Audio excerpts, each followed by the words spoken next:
Close your eyes for 1 second and imagine this. The front line isn't a trench, it's the next room. Not a hill, not a field, a doorway.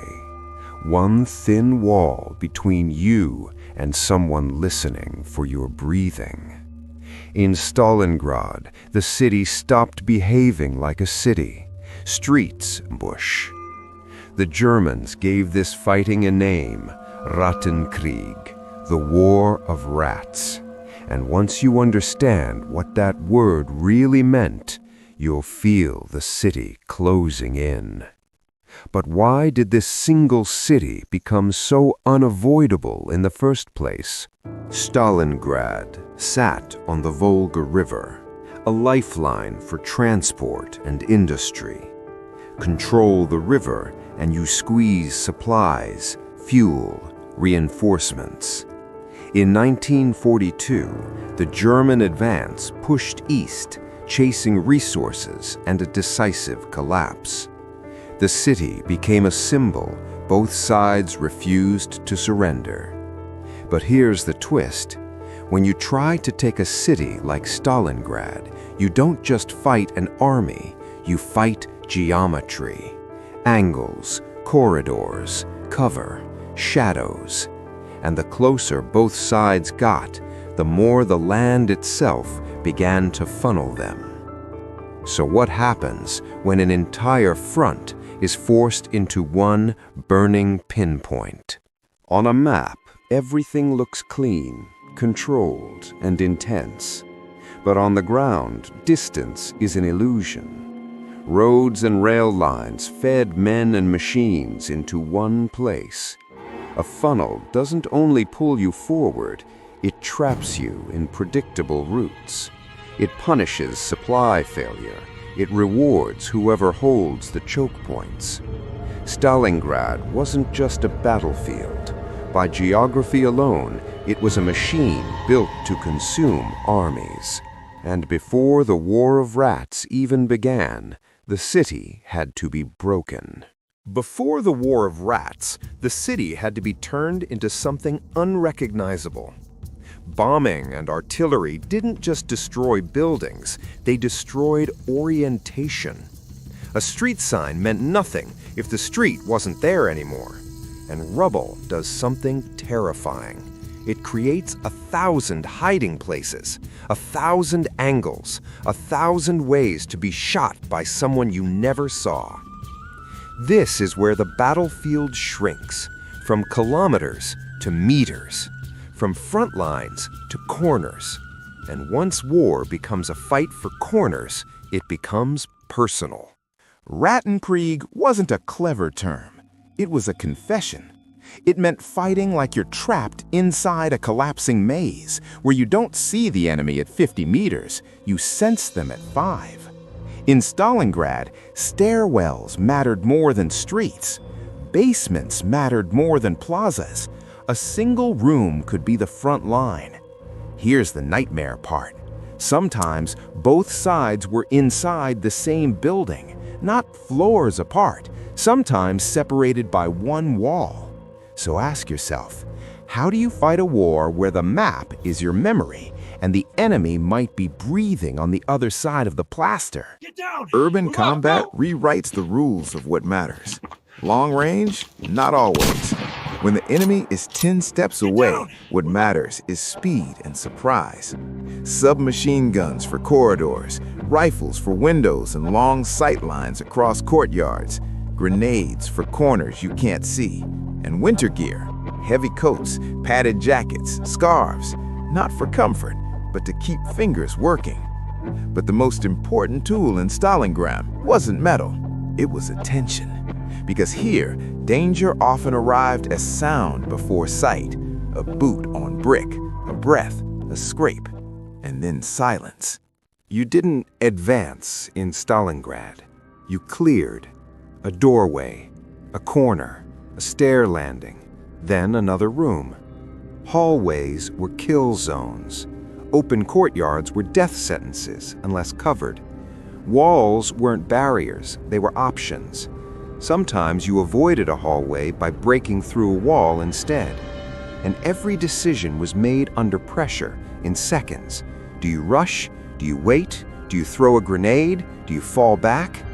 This is why Rattenkrieg is so feared. It turns war into a chain of tiny decisions, and one wrong decision ends everything. Above ground, the ruins were exposed. Below ground, the city had veins. Basements could connect buildings. Sewers could move men unseen. In a world where every street is watched, underground becomes a highway. But underground has its own terror. Darkness steals direction. Echoes lie. Time stretches. You listen for footsteps, then realize it might be your own echo. You follow a tunnel, then realize you're lost under a city that's collapsing above you. In Stalingrad, even the ground beneath you was part of the battlefield. In most wars, you fight for ground.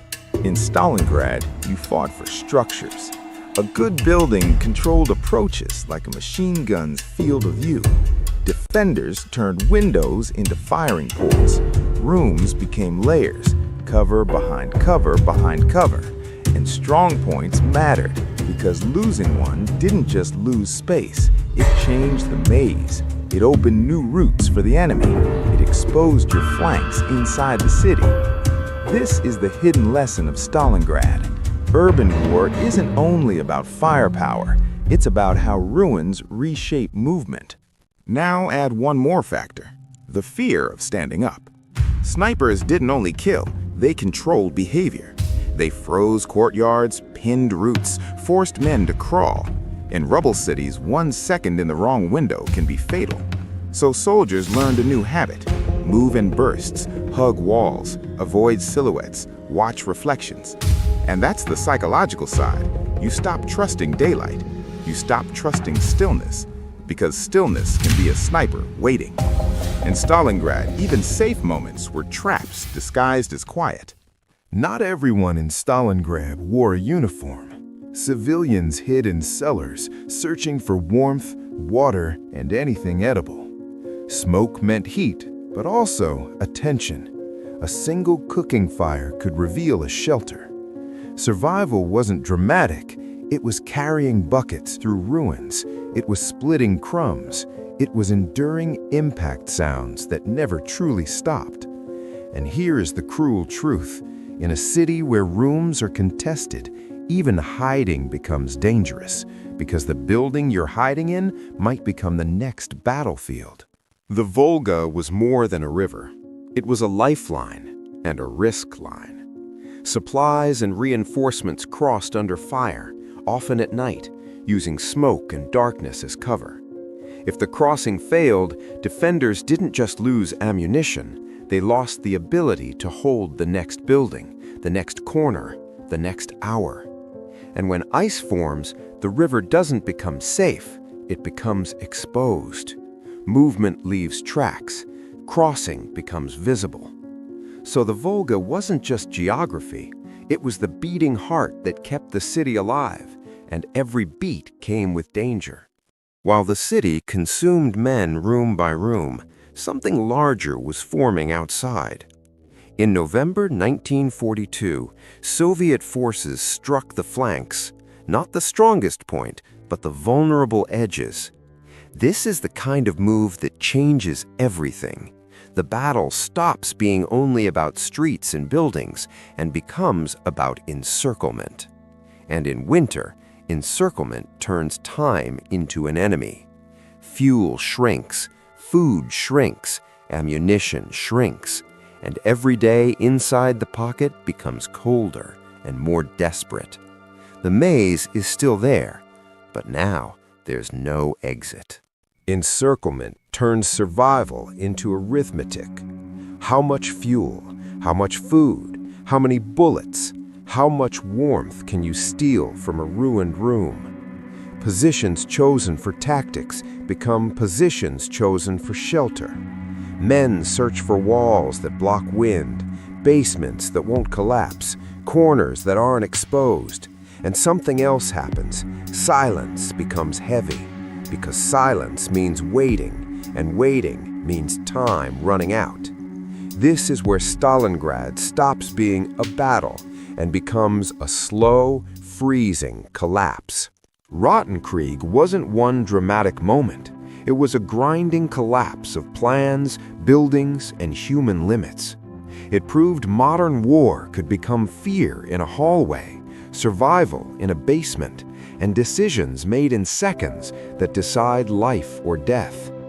Stalingrad didn't only change a map, it changed what armies believed they could endure. And that's why people still talk about it, because the horror wasn't only in the casualties, it was in what the city turned warfare into. That's why the word Rattenkrieg still chills people today, because the most terrifying front line isn't far away, it's the one right next to you. If you want the full Stalingrad story, how it began, how it turned, and what it cost, keep watching the channel.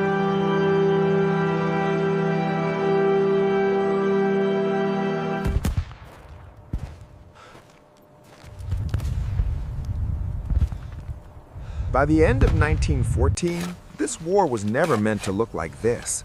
Military planners had promised speed, politicians had promised control, and millions of soldiers had been promised a quick return home. Instead, Europe froze. Across hundreds of kilometers, two massive armies stood facing each other, not advancing, not retreating, simply waiting. The rapid movements of the early months had vanished. Offensives failed, flanks collapsed, and every attempt to break through ended the same way, with bodies on the ground. What no one expected was silence, a deadly stillness spreading across the Western Front. The war had not ended, it had stopped moving, and in that moment a new kind of warfare was born, one that would consume men slowly, relentlessly, without mercy. When attacks failed again and again, survival became the priority. Not victory, not glory, just survival. Bullets came from nowhere, artillery fell without warning, and the open battlefield became a death sentence. So soldiers did the only thing that made sense. They went down. They dug into the earth with shovels, bayonets, even bare hands. At first, the trenches were shallow, temporary protection, but as days passed, they grew deeper, longer, stronger. What began as shelter became structure. What was meant to last hours began lasting months. Entire armies disappeared beneath the surface. The battlefield no longer belonged to the land above. It belonged to the soil below. Inside the trenches, war lost any trace of romance. There were no heroic charges here, no speeches, no victories to celebrate. Only mud, water, and waiting. Men lived packed together in narrow corridors carved into the earth.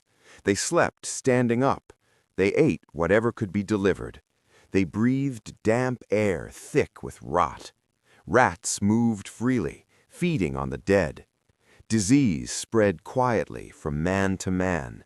Fear became constant. Every sound could signal artillery. Every silence felt unbearable. This was not the battlefield soldiers had imagined. It was survival reduced to its most brutal form. Between the trenches lay a place without ownership. No flags marked it, no shelter protected it. They called it no man's land.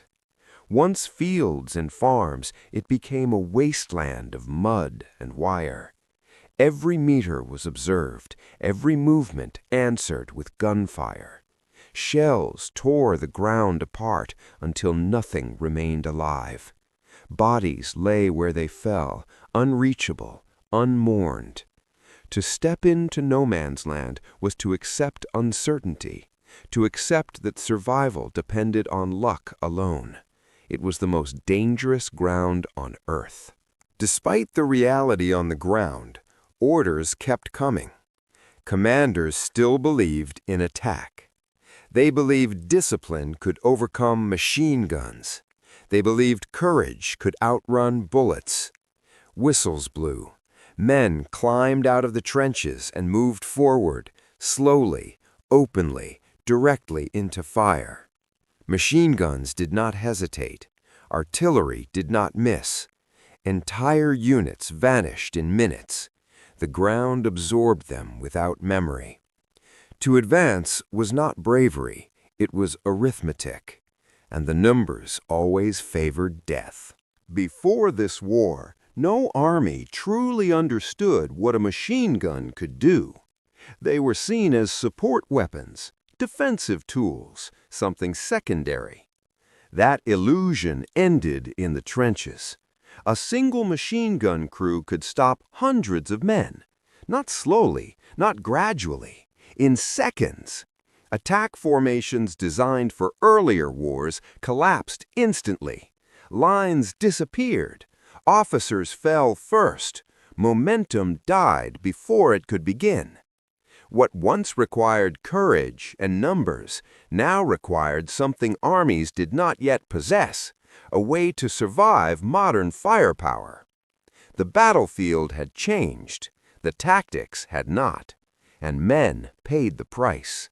If machine guns ruled the surface, artillery ruled everything else. Shells fell day and night, without warning, without pause. Men never saw what killed them. They only heard the sound, and then nothing. Entire landscapes were erased. Trees vanished. Villages dissolved into dust. The ground itself became unstable, cratered, flooded, alive with explosions. Artillery did not just kill bodies. It destroyed nerves. It shattered sleep. It broke the mind. This was not combat. It was bombardment without end. For most soldiers, the war was not constant fighting. It was waiting. Waiting for orders. Waiting for supplies. Waiting for the next shell. Hours passed in silence. Days blurred together. Men stared at the same stretch of mud, knowing that at any moment everything could end. This waiting was its own kind of torture. It allowed fear to grow unchecked. It gave the mind time to imagine the worst. In the trenches, time did not heal. It only stretched the suffering. The human mind was never meant to endure this. Endless noise, constant danger, no escape. Some men stopped speaking. Others shook uncontrollably. Many simply broke. They called it shell shock. They did not understand it. They often punished it. But this was not weakness. It was the mind reaching its limit. War was no longer only destroying bodies. It was destroying people from the inside. By 1915, the truth was impossible to ignore. Millions were dead. Millions more were trapped. Neither side could advance. Neither side could withdraw. Every new attack promised the same result: more bodies, less ground. The war had become a deadlock, a grinding stalemate. And as the months dragged on, one question grew louder than any explosion. How do you end a war that no one can move forward in? If armies could not move forward, they searched for something new, something decisive. Engineers, scientists, and commanders were given a single task: break the deadlock. Old rules were questioned. New weapons were rushed to the front. Anything that promised advantage was considered. This was no longer just a military struggle. It was an industrial race. Factories replaced strategy. Production replaced imagination. The war was about to change again, not because it had to, but because it could.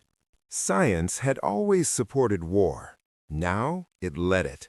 Chemists, engineers, physicists, men who once studied progress were now asked to perfect destruction.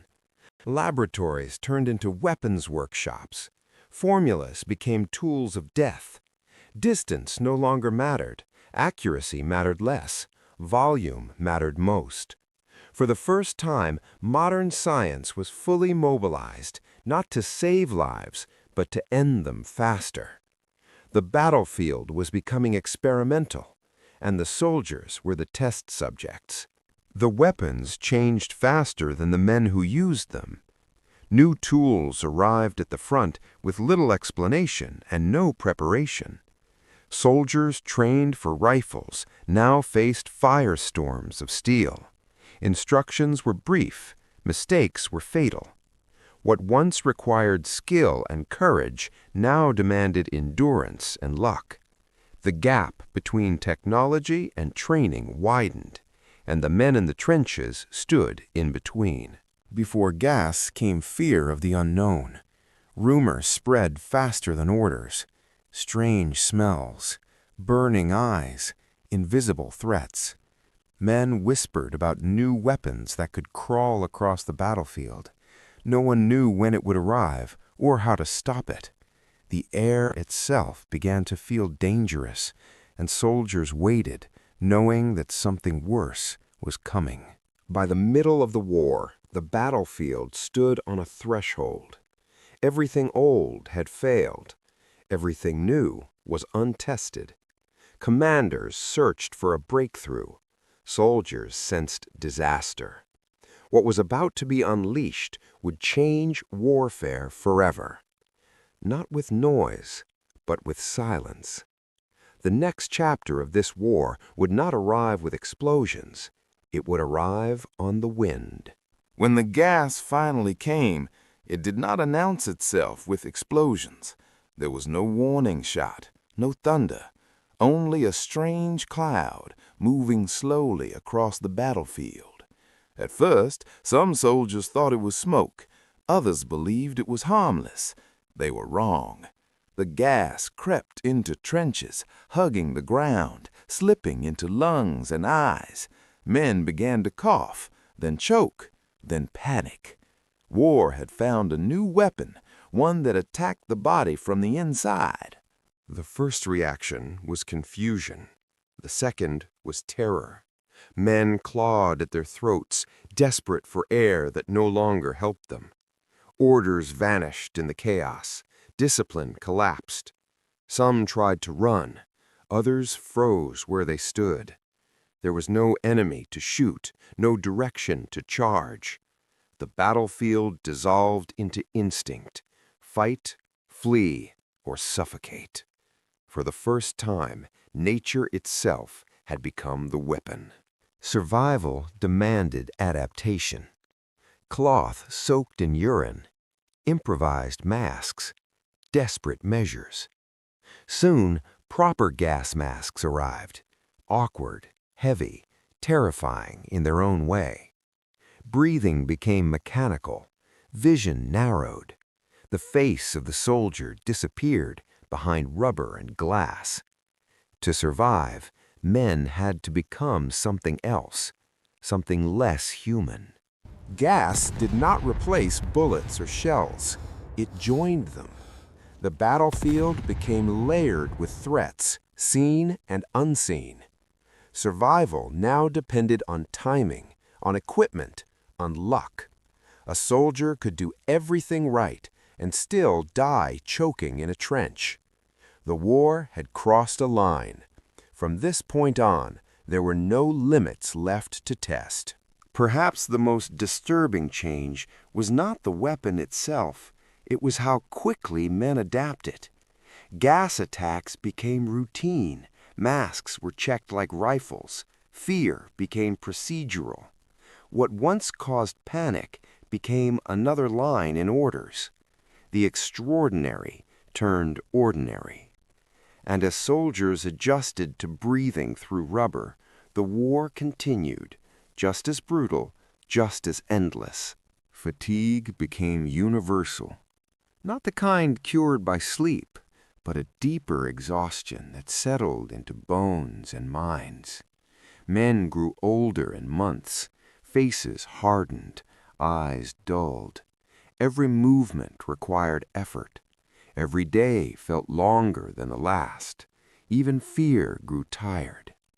In the trenches, survival was no longer heroic. It was mechanical, a routine carried out by bodies running on empty. Time lost its meaning. Days blended together. Weeks passed without markers. Men stopped counting, stopped asking how long they had been there. Only rotations mattered, only survival until the next relief. The future shrank to hours, sometimes minutes. In the trenches, time did not move forward, it dissolved. Slowly, something else began to fade. Compassion, shock, reaction. Men stepped over bodies without stopping, not because they were cruel, but because they could no longer afford to feel. Death became familiar. Loss became expected. To continue functioning, soldiers learned to numb themselves. The war did not only destroy lives, it eroded what made life human. And yet, life continued. Men ate, they joked, they wrote letters home. In between shelling and fear, normality forced its way through. These moments were fragile, temporary, but they mattered because they reminded soldiers that there was still a world beyond the trench walls, even if it felt impossibly far away. By now, endurance mattered more than bravery. Not the strength to charge forward, but the strength to remain, to wake up, to wait, to survive another day. The trenches did not reward heroes, they rewarded persistence. And as the war dragged on, those who endured became the backbone of armies, not because they wanted to fight, but because they could still stand. By now, the trenches felt less like defenses and more like cages. The walls closed in, the horizon disappeared. Men spoke of the war as something above them, something happening somewhere else. The trench became the entire world. Everything beyond it felt unreal. There was no sense of advance, no sense of retreat, only containment. The war was no longer surrounding the soldiers, it was enclosing them.